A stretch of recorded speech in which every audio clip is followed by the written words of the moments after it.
So for our company, we decided that one of the biggest turning points for us was that we went from a low-end product to a high-end product. Now, the low-end product really took place in years 1 and 2, where we kept it to a low quality product with a low price, and that was our initial product plan, versus our high-end product and high quality, made from high quality material, which ended up being our final product plan. Some things we did change around about the product, such as warranty. We went from 4 years to 6 years, and things like taking out the stickers for the final product plan.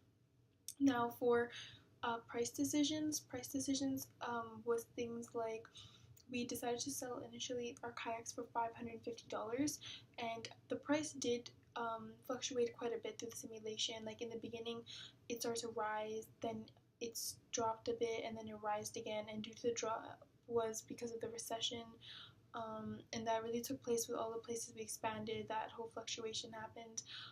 As goes for promotion, we decided that in the beginning we decided to branch out and do things like trade shows and billboards and magazines. But in the final product plan, once we shifted to a high-end product, we decided to keep it to more specific outdoor related articles and websites, and that's because we really wanted to target those people who were very enthusiastic about these outdoor activities. Now, three of the biggest strengths for our company was that firstly, going international was a very big strength for us because that really did widen our range of consumers and it really brought in more revenue to the company.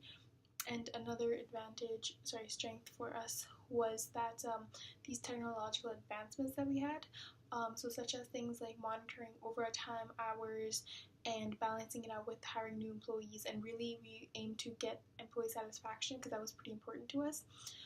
And lastly, one of the strengths was the overall reputation of our company, and the industry itself is pretty good because kayaking is a pretty popular activity that's practiced a lot in summer months, and our company had a fairly good reputation in the sense that if in all the indicators our share value kept going up, our numbers of employees kept going up, so that was really a big strength and bonus to our company.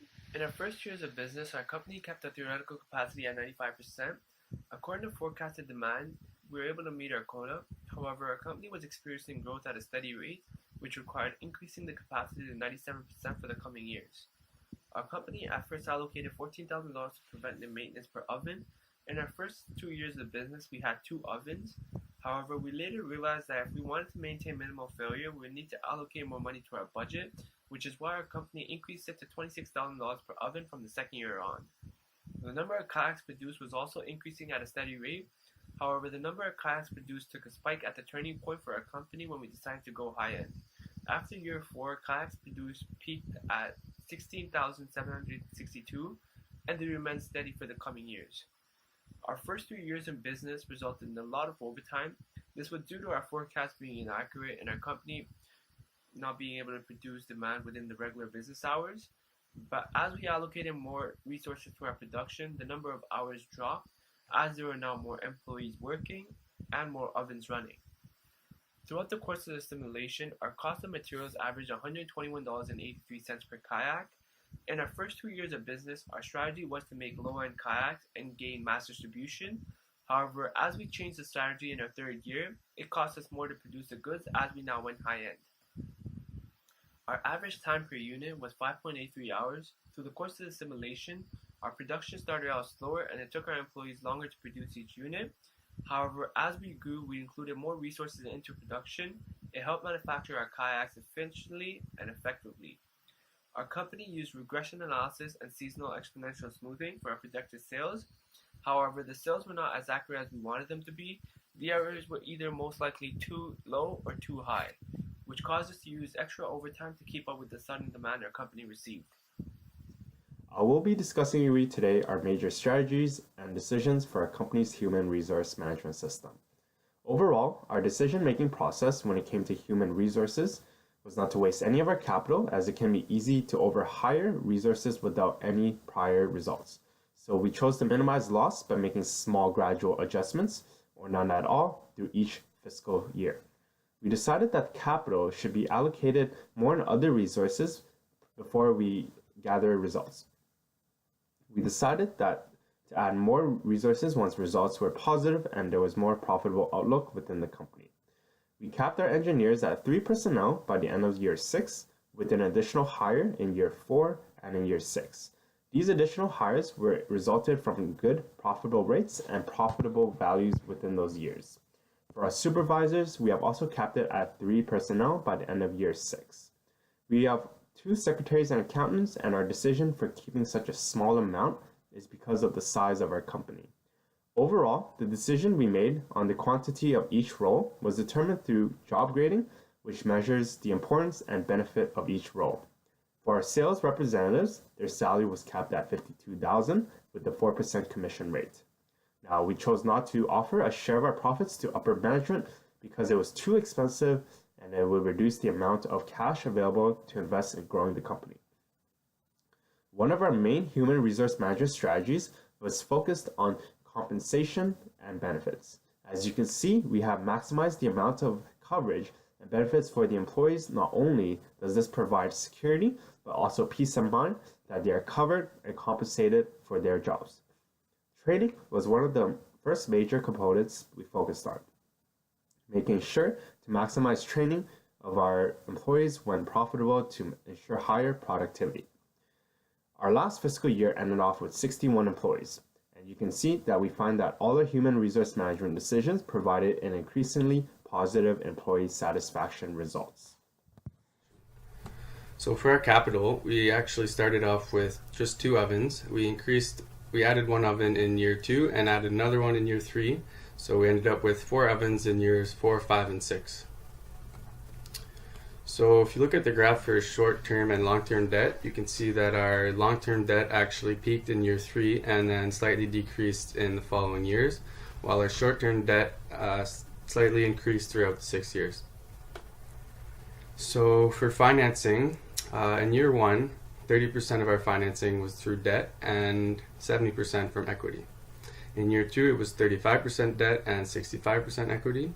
In year 3 was 38% debt and 62% equity. In year 4 was 31% debt and 69% equity. Year 5 was 25% debt and 75% equity. And year 6 was 22% debt and 78% equity. So you can see that our financing through debt actually increased up until year 3 and then slightly decreased for year 4, 5, and 6, with our lowest amount of debt financing in year 6 at 22%. So for insurance, we decided to get water and ice damage insurance, theft insurance, broken machinery and equipment insurance, damaged finished products insurance, and legal protection. We decided not to get damaged office material insurance as it just wasn't worth it for us. So if you look at our net earnings, in general they increase from year to year, except for after year 4 where they actually decreased. So our highest increases in net earnings were after year 2 and after year 5. So our share values and net profits, same thing here. We pretty much increase our net profits every year, except for after year 4, and our share value increased every year. So for our kayak inventory, we actually had some leftover kayaks after each year. Our lowest number was 242 after the first year. Second year was 332. Third year was 474, and then our leftover inventory stayed the same for year 4, 5, and 6 at 503. That's it. Throughout the years, E4S made several decisions about what the company should do. Some included not giving the consumers a 28% discount or not introducing a new color palette to the kayak line, which may have increased net sales more so for the first 2 years. Each year, the decision became more important and impactful, including whether to return the damaged products at company expense and donate them or destroy them depending on the amount of damage.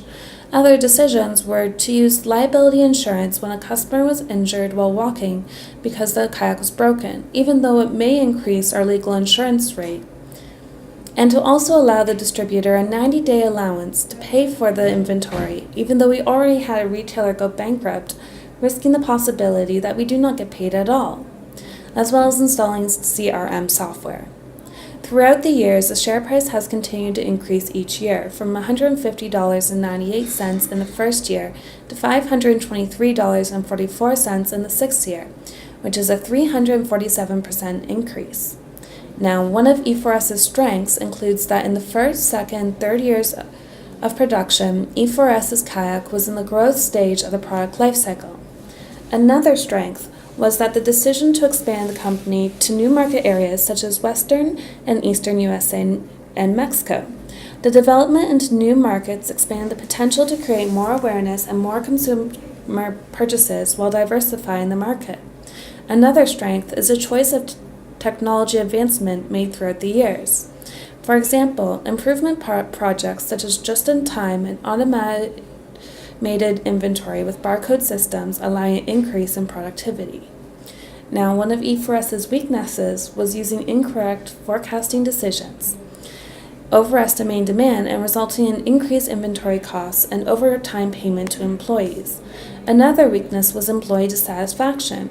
Due to increased overtime hours, employees were less satisfied, decreasing employee productivity.